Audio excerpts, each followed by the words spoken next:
भारत की सबसे प्राचीन व बहादुर रेजिमेंट में से एक चमार रेजिमेंट को पुनः बहाल करा जाए, ऐसा भी मेरा आपसे आग्रह है। ये हैं यूपी के नगीना के सांसद चंद्रशेखर आजाद। इन्होंने लोकसभा में एक बड़ी मांग उठाई है। इनकी मांग है कि देश में चमार रेजिमेंट को फिर से बहाल किया जाए। इन्होंने चीन के साथ सीमा पर बिगड़े हालातों का हवाला देकर यह कहा है कि इस वक्त जरूरत है कि देश में चमार रेजिमेंट की फिर से बहाली की जाए। इसके साथ साथ उन्होंने अग्निवीर योजना को भी खत्म करके सामान्य सैन्य भर्ती को शुरू करने की बात कही है। सुनिए उन्होंने क्या कुछ कहा है अपने बयान में। माननीय सभापति जी, चीन हमें आंख दिखा रहा है और लगातार हमारे देश की सीमाओं में घुसपैठ कर रहा है।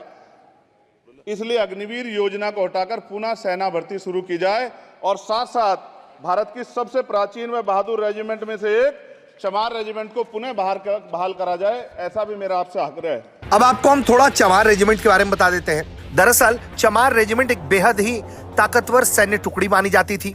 इस रेजिमेंट ने जापानी सैनिकों के दांत खट्टे किए। जापान की सैनिक दूसरे विश्व युद्ध के दौरान सबसे खूंखार, सबसे ताकतवर थी। लेकिन जब बैटल ऑफ कोहिमा हुआ तो उस वक्त चमार रेजिमेंट के लड़ाकों ने बहादुरी से लड़ाई लड़ते हुए जापानी सैनिकों के होश फाख्ता कर दिए। इस बैटल के लिए उन्हें बैटल ऑफ कोहिमा का अवार्ड से भी नवाजा गया था। फिर बाद में अंग्रेजों से चमार रेजिमेंट ने विद्रोह कर दिया। यह विद्रोह तब हुआ जब अंग्रेजों ने चमार रेजिमेंट को आजाद हिंद फौज के खिलाफ लड़ने को कहा। इसके बाद चमार रेजिमेंट ने इनका विद्रोह किया और आजाद हिंद फौज का समर्थन कर दिया। उन्होंने अपने ही भारतीयों पर गोली चलाने से इनकार कर दिया। इसके बाद अंग्रेजों ने 1946 पर इस पर प्रतिबंध लगा दिया था।